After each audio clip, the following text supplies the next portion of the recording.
Всем здорово! И сегодня у нас обзор еще одного чудесного изобретения. Это электрический чайник, который есть практически у каждого в доме. Итак, как обычно, смотрим сначала коробочку. Здесь у нас изображен чайник, такой красивый, металлический. Очень эргономичный, на мой взгляд. Здесь у нас ничего интересного, здесь то же самое. А вот здесь, собственно, показаны все его главные фишки. У него есть прозрачная крышка, у него есть сбоку индикатор уровня воды, и, собственно, показывается, как открывается крышка. Ну, ничего необычного, электрический чайник. В предыдущем обзоре у нас была одна из самых крутых штук на кухне, и это мультиварка. Если кто-то не смотрел ролик, посмотрите. Он недавно вышел. В отличие от предыдущего обзора, у чайника очень малая комплектация.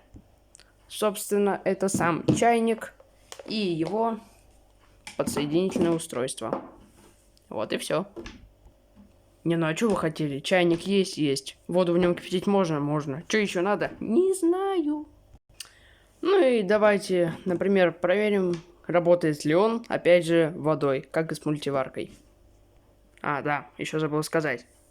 Как открывается, собственно, вот. Нажимаете на кнопочку, откидывается крышечка, заливаете водичку, крышечку за собой закрываете.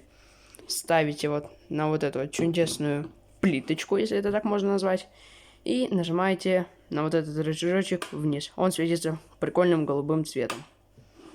Просто так не рекомендую его дергать. Итак, мы налили воду. Вот здесь...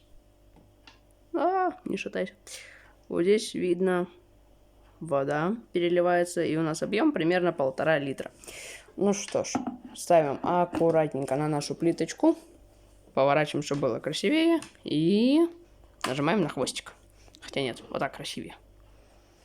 Давайте еще попробуем выключить все освещение, которое имеем, и посмотрим, насколько это круто выглядит. Опа!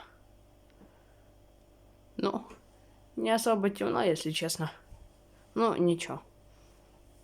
Да, на камере он почему-то светится слишком ярко. О, прикольно. Как ультрафиолет. Так, я слышу, что он шипит. Соответственно, он работает. Да, магия какая-то. Сейчас наступит самый интересный момент, ради чего все мы здесь собрались. Скоро случится нечто крайне необычное. Ждем.